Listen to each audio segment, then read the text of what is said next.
આજે વોર રૂમમાં હું તમને 5 વાગ્યા સુધીના તમામ મોટા અને મહત્વપૂર્ણ સમાચારોથી અવગત કરાવીશ, જેમાં લોકસભામાં રજૂ કરેલા બિલ અંગે અને તેના પર ચાલતું ઘમાસાણ સમજીશું। અને આ સાથે ચૂંટણીના પ્રચારના શ્રી ગણેશ થયા બાદ સ્ટાર પ્રચારકો અને સીએમ તેમજ ડેપ્યુટી સીએમ આ બંને પણ પ્રચારમાં ખૂબ જોરશોરથી જોતરાઈ ચૂક્યા છે। અને બીજી વાત કરીશું એબીવીપીના કાર્યકર્તાઓ દ્વારા સુરત, નવસારી અને ગાંધીનગરમાં જે વિરોધ પ્રદર્શન કરવામાં આવી રહ્યું છે, શું કામ તેઓ વિરોધ કરી રહ્યા છે અને તેમની મુખ્ય માંગણીઓ શું છે। આ ઉપરાંત બીજી તરફ પાલનપુરની અંદર પ્રચાર દરમિયાન પોસ્ટર વોર સામે આવ્યું છે અને હજુ પણ આ પોસ્ટર વોર અનેક જગ્યાઓ પર જોવા મળી રહ્યું છે। તેના પર થોડી છણાવટ કરીશ અને રાજકીય ગલીઓની તમામ અપડેટ તમને આપીશ। અને છેલ્લે વાત કરીશું આપણે હવામાન વિભાગ દ્વારા અને અંબાલાલ પટેલે આવનારા દિવસોને લઈ અને રાજ્યમાં કઈ પ્રકારની આગાહી વ્યક્ત કરી છે તેના પર। તો ચાલો શરૂ કરીએ વોર રૂમ। સાબરકાંઠા તાલુકા પંચાયતના મહિલા ઉમેદવાર જે છે તેનું મોત નીપજ્યું છે, જેમાં વિજયનગર તાલુકાના ચિતરિયા ગામે આ ઉમેદવારનું મોત થયું છે।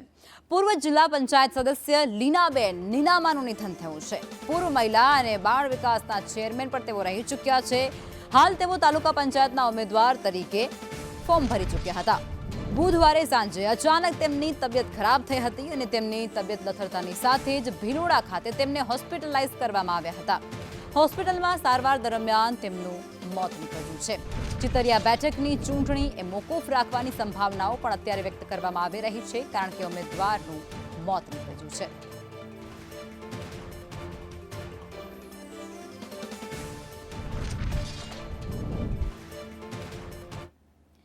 અમદાવાદ શહેર કોંગ્રેસ પ્રમુખ સામે ગંભીર આક્ષેપો કરવામાં આવ્યા છે। સોનલબેન પટેલ સામે પૈસા લઈ અને ટિકિટ આપ્યા હોવાનો આરોપ મુકાયો છે।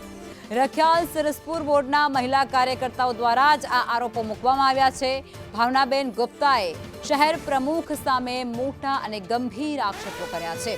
1 લાખ એડવાન્સ લઈ અને ટિકિટ ન આપ્યા હોવાનો આરોપ છે, જેમાં ટિકિટ બાદ 4 લાખ આપવાની વાત કરવામાં આવી હતી। આ સાથે યાદી જાહેર થયા બાદ સોનલબેને ફોન ન ઉપાડ્યા। સોનલબેન એ સરસપુર આવતા ઝપાઝપી કરવી પડી હતી।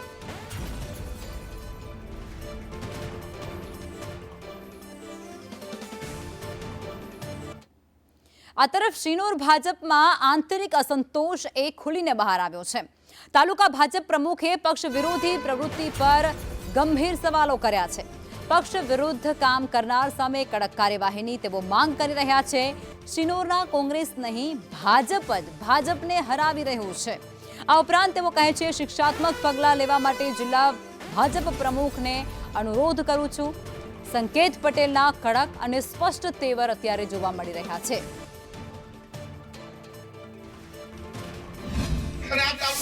કોંગ્રેસ પાર્ટી જ નથી સાહેબ, હું વિશ્વાસ ખાતર તમને કહું છું કે આ તાલુકામાં કોંગ્રેસ પાર્ટી છે જ નહીં। એક ભાજપ જ ભાજપને હલાવી રહ્યું છે। એ તમારે કડકમાં કડક પગલાં લઈ એમને શિક્ષાત્મક કે જે રીતે પગલાં કરવા એ રીતે પગલાં લેજો। આરએમસીની ચૂંટણી વચ્ચે ભાજપ સામે નારાજગી પણ સામે આવી છે, જેમાં ખાસ કરી લોહાણા સમાજ દ્વારા ભાજપ સામે નારાજગી વ્યક્ત કરવામાં આવી છે। લોહાણા સમાજના નામે પત્રિકા અને આમંત્રણ કાર્ડ એ વાયરલ થયા છે। લોહાણા સમાજ સાથે ભાજપે અન્યાય કર્યા હોવાનો ઉલ્લેખ તેમાં કરવામાં આવ્યો છે। શનિવારે લોહાણા સમાજની બેઠકની પત્રિકા વાયરલ થઈ છે। ભાજપે 3 મહિલાને ટિકિટ આપવામાં આવી છે, જેમાં પુરુષને ટિકિટ ન મળતા હવે લોહાણા સમાજમાં ક્યાંક નારાજગી પ્રવર્તી ચૂકી છે અને આવતીકાલે રાત્રે 8 વાગ્યે સંમેલનનું પણ આયોજન તેમના દ્વારા કરવામાં આવ્યું છે।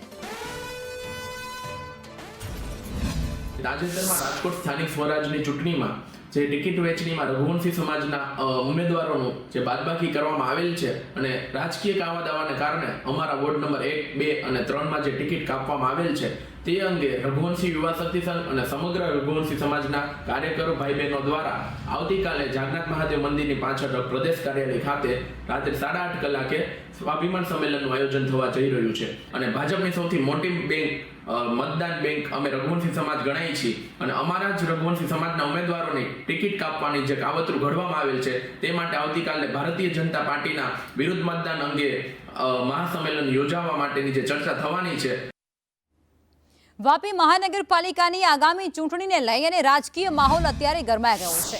ભાજપે આજે ચૂંટણીલક્ષી જનસંકલ્પ પત્ર જાહેર કરી અને મતદારોને રીઝવવા માટેનો પ્રયાસ શરૂ કર્યો છે. રાજ્યના નાણાં અને શહેરી વિકાસ મંત્રી કનુભાઈ દેસાઈના હસ્તે આ સંકલ્પ પત્રનું વિમોચન કરવામાં આવ્યું છે અને જેમાં આગામી 5 વર્ષ માટે વાપીના વિકાસની બ્લુપ્રિન્ટ રજૂ કરાઈ છે. આગામી 3 વર્ષ સુધી મહાનગરપાલિકા વિસ્તારમાં કોઈપણ પ્રકારનો વેરો વધારવામાં નહીં આવે. આ સાથે જ સ્વાસ્થ્ય સુવિધાઓ સુધારવા માટે ₹50 કરોડના ખર્ચે 120 બેડની અત્યાધુનિક હોસ્પિટલ ટૂંક જ સમયમાં ત્યાં શરૂ કરવામાં આવશે. આ સાથે જ શહેરમાં મુખ્ય અને આંતરિક માર્ગોના નિર્માણની સાથે ટ્રાફિકની સમસ્યા હળવી કરવા માટે નવા બ્રિજ બનાવવામાં આવશે. સ્ટ્રીટ લાઇટનું પણ આધુનિક નેટવર્ક ઊભું કરાશે. પાણી માટે કરોડોના ખર્ચે નવી ટાંકીઓ, નવા સંપ અને વોટર ફિલ્ટરેશન પ્લાન્ટ મૂકવામાં આવશે. એટલું જ નહીં, ચોમાસામાં પાણી ભરાવાની સમસ્યામાંથી પણ મુક્તિ અપાવવા માટે આધુનિક સ્ટ્રોમ વોટર ડ્રેનેજ સિસ્ટમ વિકસાવવા જેવા વચનો આપી અને ભાજપે મતદારોને રીઝવવાનો પ્રયત્ન કર્યો છે. નગરપાલિકા હતી ત્યારે જ આપણે ડુંગરા ખાતે એક 45 ml ફિલ્ટરેશન પ્લાન્ટની વ્યવસ્થા કરી હતી. એ પ્લાન્ટ ડુંગરા અને ચણોદ સાથે સાથે વધારાનું પાણી આપણે ચલાને પણ આપવામાં આવશે. આ પ્લાન્ટ 15 મે શરૂ થઈ જશે અને એના લીધે સમગ્ર વિસ્તારમાં પીવાના પાણીની સમસ્યા હલ થશે. તે ટ્રાફિક સમસ્યા માટે આપણે વાત કરી તેમ બલીઠા અંડરપાસ જે આપણા પુરુષ અધ્યાપન મંદિર પાસે છે એ ચાલુ થઈ ગયો છે. મોરાઈ અને જે ટાઈપના ઓવરબ્રિજ 15 મેની આજુબાજુ શરૂ થઈ જવાના છે. કામગીરી પૂરજોશમાં ચાલુ છે અને આપણો મેઇન જે બ્રિજ છે એનો અંડરપાસ પણ. સમાચારોમાં આગળ વધીએ. રાજકોટમાં ભાજપ ઉમેદવારોની નરેશ પટેલ સાથે વિશેષ બેઠક મળી છે. સૌરાષ્ટ્રના પાટીદાર અગ્રણી છે નરેશ પટેલ અને તેમની સાથે ખાસ બેઠક બોલાવવામાં આવી છે. અલગ અલગ વોર્ડના ઉમેદવારો જે છે તે નરેશ પટેલને મળ્યા હતા. તેમની સાથે ખાસ વાતચીત કરી હતી. અનેક મુદ્દાઓ પર ચર્ચા કરી હતી. ધારાસભ્ય રમેશભાઈ ટીલાડા પણ આ બેઠકમાં ખાસ ઉપસ્થિત હતા.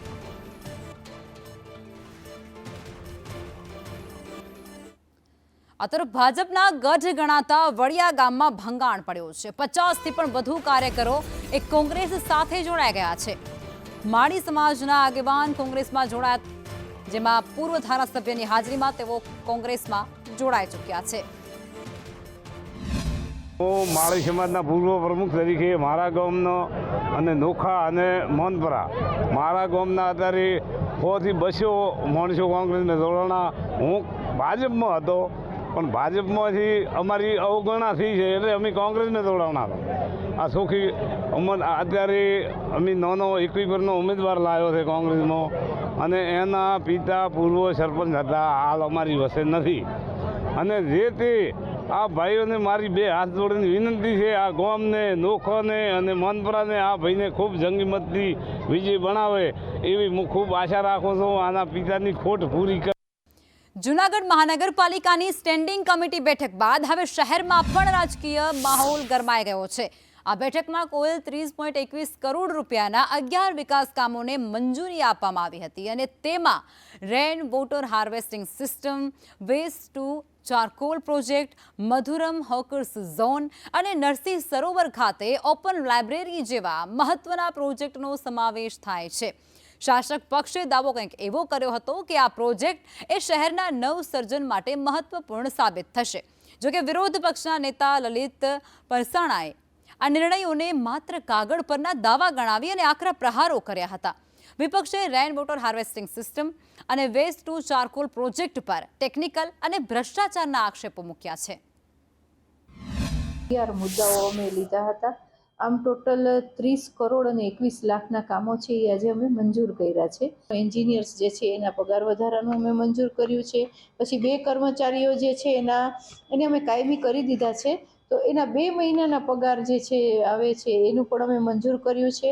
અને 2 એજન્સીઓને અમે બ્લેકલિસ્ટ કરી છે કે જેમનું કામ બરાબર નહોતું અને કમિશનર તરફથી દરખાસ્ત આવી હતી, એ 2 એજન્સીઓને અમે બ્લેકલિસ્ટ કરી છે. એકને એક જાહેરાતો કરવી અને જૂનાગઢની જનતાને ખોટા દિલાસા દેવા અને વાહવાહી લૂંટવી, આ ખરેખર એક આપણે જોઈએ કે જે પૈસા જે યોગ્ય રીતે વપરાવા જોઈએ, જે કેન્દ્ર સરકાર પૈસા આપે છે નાણાં પંચના, એ આપણે જોઈએ કે 2021 થી અત્યાર સુધી એમને પડ્યા છે. 30 કરોડ રૂપિયા છે એ જુનાગઢના શાસકો વાપરી નથી શક્યા અને ઉપરાંત દર વખતે 2 4 6 મહિને એના પૈસાના પાછી જાહેરાતો કરી રાખ્યો. આવી ખરેખર જે જસ ખાટવાની જે નીતિ છે એની ઉપર અમારો ઉગ્ર વિરોધ છે. સુરતમાં ચૂંટણી વચ્ચે એક મોટો આક્ષેપ થયો છે. મહિલા ઉમેદવારને ખરીદવાનો આરોપ થયો છે.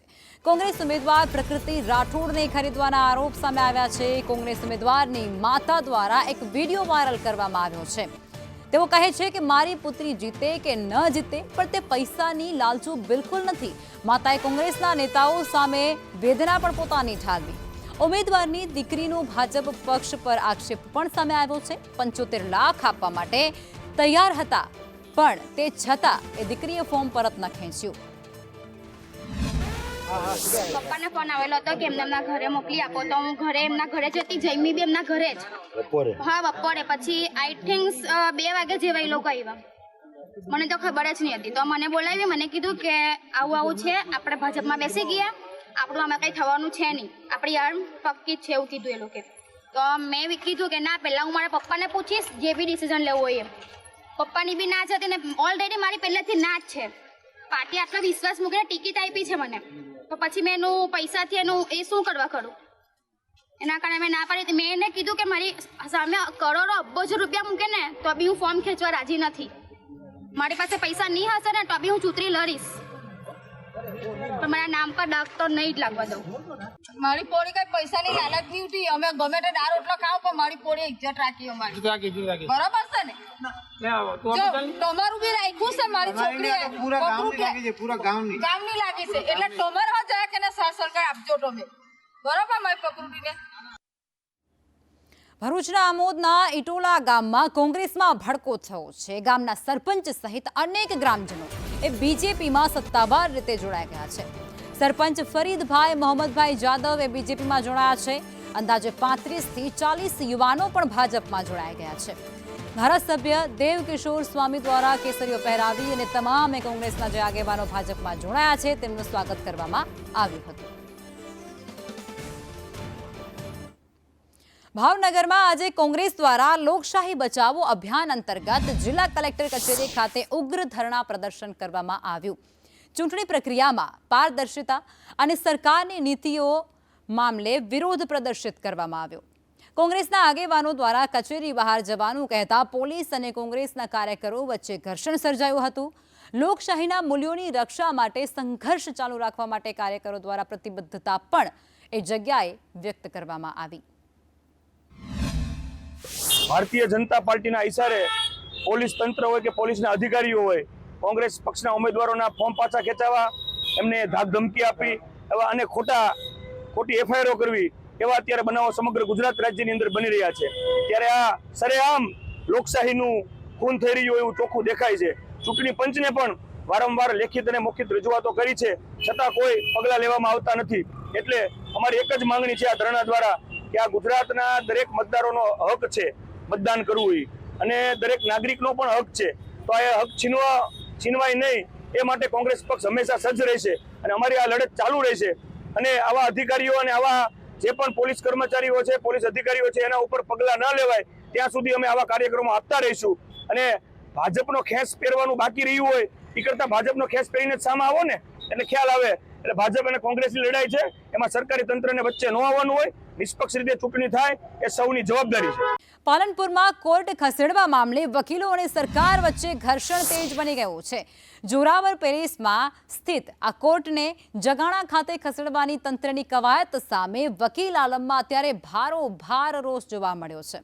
પાલનપુર બાર એસોસિએશન છેલ્લા ઘણા સમયથી આ નિર્ણયનો વિરોધ કરી રહ્યું છે. વકીલોનું કહેવું કંઈક એવું છે કે કોર્ટ જગાણા ખસેડવાથી વકીલો અને અસીલોને પારાવાર મુશ્કેલીનો સામનો કરવો પડશે અને આ મામલે વિરોધ કરતા આજે વકીલો એ કામકાજથી અળગા પણ રહ્યા અને સૂત્રોચ્ચાર કરી નિર્ણય તાકીદે રદ કરવાની માંગ કરી છે. એટલું જ નહીં, તેમના દ્વારા ચીમકી પણ ઉચ્ચારવામાં આવી હતી કે જો કોર્ટ ખસેડવાની કવાયત બંધ કરવામાં નહીં આવે તો આગામી દિવસોમાં પાલનપુરના સ્થાનિક રહીશોને સાથે રાખી અને ઉગ્ર આંદોલન કરવામાં આવશે. બનાસકાંઠાનું હેડક્વાર્ટર પાલનપુર છે, એની ડિસ્ટ્રિક્ટ કોર્ટ જગાણા ખાતે લઈ જવાની હિલચાલ ચાલી રહી છે.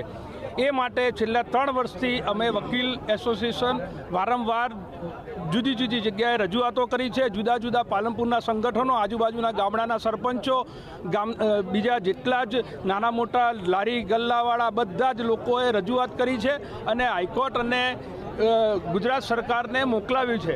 છતાં પણ હજુ કોર્ટ અહીંયા જવાની હિલચાલ ફરી ચાલુ કરેલી છે.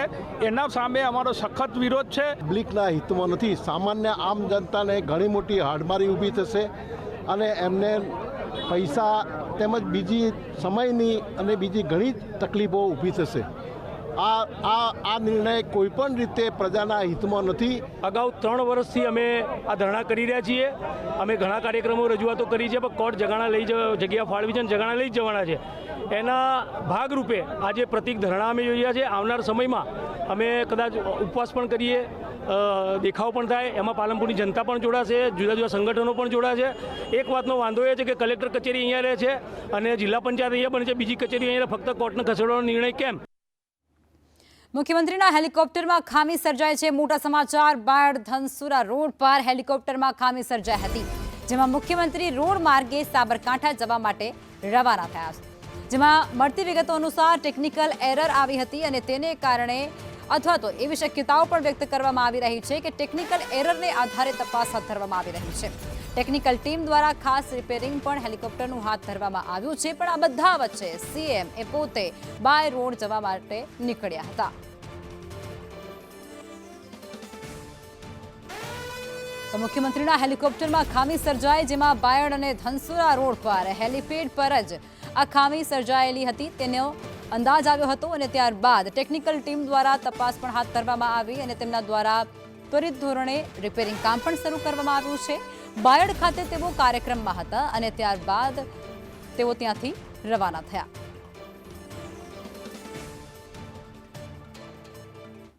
અને હવે વાત કરીએ ગરમી વિશે, જેમાં અમીરગઢમાં ગરમીનો પારો વધતાની સાથે જ હાઈવે આખો સુમસામ જોવા મળ્યો. અતિશય ગરમીના લીધે વાહનોની અવરજવર પણ એ વિસ્તારમાં ઘટી ચૂકી છે. 24 જેટલા વાહનથી આ હાઈવે જે ધમધમતો હતો ત્યારબાદ એકદમ સુમસાન જોવા મળ્યો છે. ગરમીનો પારો વધતાની સાથે જ લોકોએ ઠંડા પીણાનો પણ સહારો લેવાની ફરજ ત્યાં પડી રહી છે.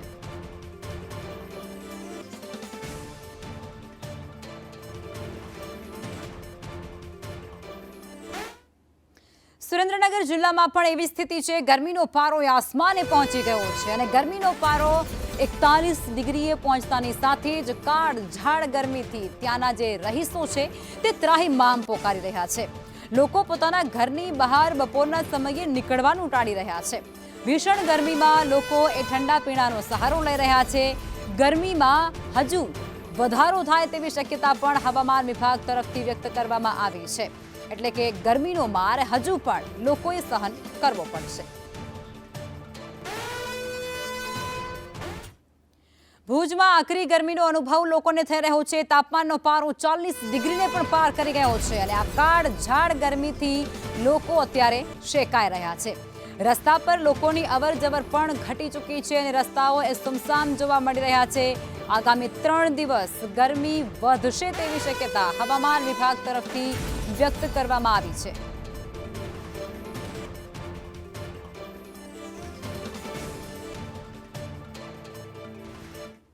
અને આ તરફ રાજકોટમાં પણ ભીષણ ગરમીનો પ્રકોપ યથાવત જોવા મળી રહ્યો છે. આકરા તાપ અને લૂને પગલે જનજીવન પણ ખૂબ પ્રભાવિત થયું છે. રસ્તાઓ સુમસામ જોવા મળ્યા છે અને ગરમીને પગલે લોકડાઉન જેવી સ્થિતિ ત્યાં સર્જાઈ ગઈ છે. તાપમાનનો પારો એ સતત 40 ડિગ્રીની આસપાસ છે. ભીષણ ગરમીથી લોકોને હજુ પણ આગામી 3-4 દિવસ રાહત નહીં મળે તેવા એંધાણ વર્તાઈ રહ્યા છે. કારણ કે હવામાન વિભાગ તરફથી એવી આગાહી વ્યક્ત કરવામાં આવી છે કે આવનારા 4-5 દિવસ સુધી પણ ગરમીનો પ્રકોપ વધી શકે. અને આ તરફ વડોદરાની અંદર પણ અગન ભઠ્ઠી જેવું માહોલ સર્જાઈ ગયો છે. 43 થી 45 ડિગ્રી સુધી તાપમાન પહોંચી શકે છે. 21 મે સુધી ગરમીનો પારો એ 40 ડિગ્રી રહેશે તેવી સંભાવનાઓ વ્યક્ત થઈ રહી છે. 22 મે થી તાપમાનમાં વધારો થશે.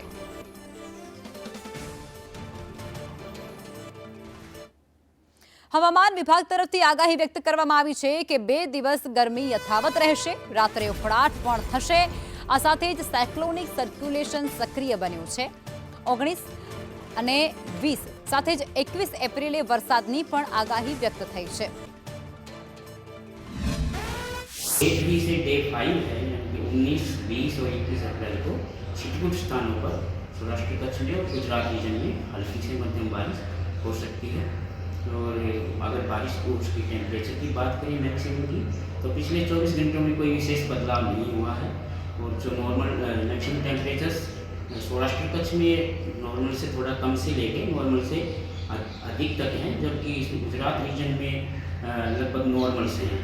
और अगर अगले 7 दिन की बात करें मैक्सिमम टेम्परेचर्स की, तो कोई विशेष बदलाव आने की उम्मीद नहीं है। तो सर्वाधिक मैक्सिमम टेम्परेचर आया था राजकोट में आया 41.9 डिग्री सेल्सियस, और अहमदाबाद में जो दर्ज किया गया 40.4 डिग्री सेल्सियस कल दर्ज किए गए। आज उम्मीद करते हैं अहमदाबाद में 40 डिग्री के आसपास और गांधीनगर में 39 डिग्री के आसपास मैक्सिमम टेम्परेचर रहने की उम्मीद है। और जहाँ तक मछुआरों की वार्निंग की बात है, तो अभी हम फिलहाल कोई वार्निंग नहीं रखे हैं। અને આ કાળઝાળ ગરમી વચ્ચે હવામાન નિષ્ણાંત અંબાલાલ પટેલ દ્વારા કમોસમી વરસાદની આગાહી કરી દેવાઈ છે। રાજ્યમાં 19, 20 અને 21 એપ્રિલે દક્ષિણ સૌરાષ્ટ્રના ઘણા ભાગોમાં વાતાવરણમાં પલટો જોવા મળી શકે, જ્યારે ભાવનગર, જૂનાગઢ અને અમદાવાદમાં પણ હવામાન પલટે તેવી શક્યતાઓ વ્યક્ત કરી છે। એટલું જ નહીં, પંચમહાલના પણ વિસ્તારોમાં વાદળછાયું વાતાવરણ રહેવાની સંભાવના છે, તો કેટલાક વિસ્તારોમાં કરા પડવાની પણ શક્યતા છે, અને જેમાં દક્ષિણ સૌરાષ્ટ્ર અને મધ્ય ગુજરાતના ભાગો પણ સંભવિત થશે। હવામાનમાં પલટો આવશે। તારીખ 19 થી 21માં અખાત્રીજ આસપાસ પ્રી મોન્સૂન એક્ટિવિટીનો વરસાદ થવાની શક્યતા છે, જેમાં ખાસ કરીને દક્ષિણ સૌરાષ્ટ્રના ભાગો અને મધ્ય ગુજરાતના ભાગો, અમદાવાદ, ગાંધીનગરના ભાગો સુધી પણ ત્યાંની અસર થવાની શક્યતા રહેશે। ભિન્ન ભિન્ન ભાગમાં વરસાદ થવાની શક્યતા રહેશે, ત્યાં કરા પડવાની શક્યતા રહેશે। આ ઉપરાંત પાટણ સમિતિ હાલના ભાગોમાં હવામાનમાં પલટો આવી શકે, મહેસાણા ભાગમાં હવામાનમાં પલટો આવી શકે, થરાદ, બનાસકાંઠાના ભાગમાં કોઈ ભાગમાં પ્રી મોન્સૂન એક્ટિવિટીનો વરસાદ થવાની શક્યતા રહેશે। અરવલ્લી, સાબરકાંઠાના કેટલાક ભાગમાં પણ પ્રી મોન્સૂન એક્ટિવિટીનો વરસાદ થવાની શક્યતા રહેશે। પૂર્વ ગુજરાતના ભાગમાં, પંચમહાલ વગેરે ભાગોમાં પણ હવામાનમાં પલટો આવી શકે, અને દક્ષિણ ગુજરાતના કેટલાક ભાગમાં પણ હવામાનમાં પલટો આવી શકે, કારણ કે અરબ સાગરનો ભેજ લગભગ 25 મર્જ થઈ રહ્યો છે। ત્યારબાદ ગરમી 25 તારીખ બાદ ગરમી પછી 26-28માં આખી ગરમી પડવાની શક્યતા રહેશે। તારીખ એપ્રિલના અંતમાં અને મેની શરૂઆતમાં હવામાનમાં પલટો હોવાની શક્યતા રહેશે। ગુજરાતનું હવામાન પલટાશે। 11 થી 20 મેમાં વલચોળ આંધી કરવાની શક્યતા રહેશે। આરબ દેશની કાળી આંધી કરી આવશે। 23 મેમાં અચાનક હવામાનમાં પલટો આવશે, ગાજવી સાથે વરસાદ થવાની શક્યતા રહેશે। સમુદ્રમાં ઊંચા મોજા ઉછળે, પરંતુ ઉલ્લેખનીય છે કે આ વખતે સામુદ્રિક પેરામીટર સાનુકૂળ ન હોવાથી હાલમાં કોઈ મોટા વાવાઝોડાનો ખતરો નથી।